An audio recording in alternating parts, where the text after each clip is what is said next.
কালকে আমরা শপথ গ্রহণের জন্য যথাসাধ্য চেষ্টা করছি। একটা প্রস্তাব ছিল বিকালে করার, বিকালে খুব টাইট হয়ে যেতে পারে কি উনি 2:10 দিকে হয়তো এখানে আসবেন, এটা মেবি ভেরি টাইট। আমরা হয়তো তাইলে রাত্রেবেলা রাত 8টার দিকে করতে পারি, হয়তো 400 জন লোকের উপস্থিতি এখানে থাকবে। এই পরিসরে আমরা শপথ গ্রহণের অনুষ্ঠান ইনশাল্লাহ করব।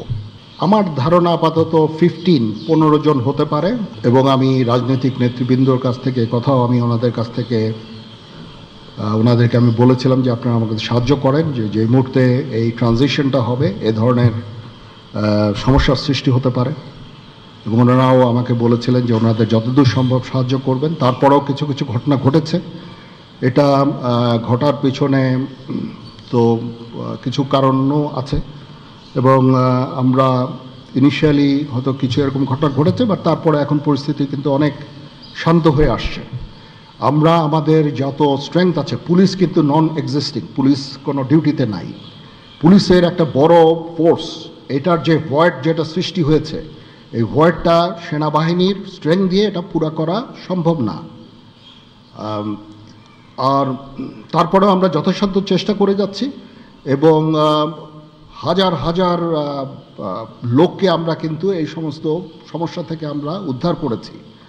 বহু পুলিশ, আমার জানা মতে বহু পুলিশ, অনেক থানা, তারপরে সরকারি কর্মকর্তা কর্মচারীদের রেস্কিউ করা, এই সমস্ত কাজগুলো আমরা করেছি। আমরা সমস্ত ইম্পর্টেন্ট জায়গা যেমন বিমানবন্দর, ডিপ্লোম্যাটিক এরিয়া, সেক্রেটারিয়েট, জাজেসদের অ্যাকোমোডেশন, তারপরে সেক্রেটারিদের অ্যাকোমোডেশন, এই সমস্ত গুরুত্বপূর্ণ জায়গাগুলিও আমরা প্রোটেক্ট করছি, এবং বিভিন্ন জায়গায় পেট্রোলিং করা হচ্ছে। তারপরেও একটা ইনিশিয়ালি 2-1 দিন এটা হয়েছে, সেই জন্য আমি অত্যন্ত দুঃখিত এবং বিব্রত। যাই হোক, এটা আমার যে স্ট্রেংথ যা ছিল এটা নেভি এয়ারফোর্সও তারা তাদের মতো করে করেছে, আমরা যথাসাধ্য চেষ্টা করেছি, তারপরেও কিছু হয়ে গেছে। এটা আমার জাস্ট সিম্পলি আমাদের এনাফ স্ট্রেংথ ছিল না।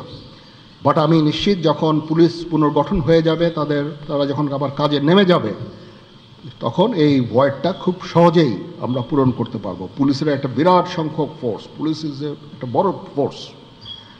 তো এই ফোর্স যদি নিষ্ক্রিয় হয়ে যায়, সেটার ভয়েড পূরণ করা সেনাবাহিনী, বিমান বাহিনী, নৌবাহিনী সবার পক্ষে সম্ভব না। আমরা এটার জন্য ডিজাইনডও না। যাই হোক, আমি নিশ্চিত যে খুব শীঘ্রই তারা পুনর্গঠিত হবে, এবং এই সমস্ত ভ্যান্ডালিজম এগুলোকে প্রতিহত করতে সমর্থ হবে। বাট আমি এটুকু আপনাদের বলছি যে যারা এই সমস্ত কাজে জড়িয়েছে তাদেরকে আমরা আইনের আওতায় আনার সর্বোচ্চ চেষ্টা আমরা করব।